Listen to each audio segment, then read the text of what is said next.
এক আইএএস এর পূর্ণরূপ কি? ক international accounting standards.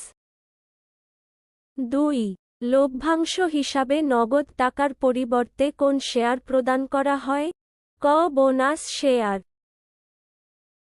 ৩ public limited কোম্পানির ক্ষেত্রে সর্বনিম্ন সদস্য সংখ্যা কত জন? গ ৭ জন। ৪ বিন কার্ড থেকে কি জানা যায় না? ক মজুদ মালের মূল্য। ৫ কোনটি অংশীদারি ব্যবসায়ের মূল ভিত্তি? ক চুক্তিপত্র। ৬ বাংলাদেশের কোম্পানিসমূহ কত সালের আইন দ্বারা পরিচালিত ও নিয়ন্ত্রিত হয়? ক ১৯৯৪ সালের।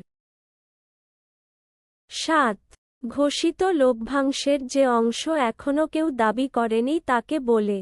খ অদাবিকৃত লভ্যাংশ। ৮ শেয়ার ইস্যু করা যেতে পারে। তিনটি হবে: লিখিত মূল্যের সমান মূল্যে, লিখিত মূল্য হতে বেশি মূল্যে, লিখিত মূল্য হতে কম মূল্যে। ৯ রক্ষিত আয় বিবরণীর মূল উদ্দেশ্য কি? খ লভ্যাংশ বণ্টন। ১০ রেওয়া মিলে ভাড়া ২/৪ দেয়া আছে। বিশদ আয় কত টাকা দেখাতে হবে? অংশ প্রদান ৩০,০০০ টাকা বিবরণীতে ভাড়া বাবদ মোট। উত্তর হবে ঘ ৪০,০০০ টাকা।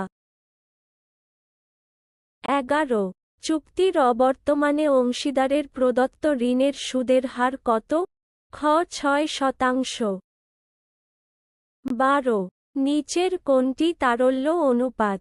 ক চলতি অনুপাত। ১৩ পণ্যের বিক্রয় মূল্য হতে বিক্রিত পণ্যের ব্যয় বাদ দিলে যা অবশিষ্ট থাকে তাকে বলে? ক মোট লাভ।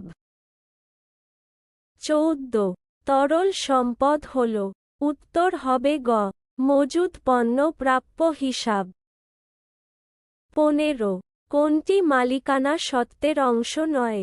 গ ঋণপত্র।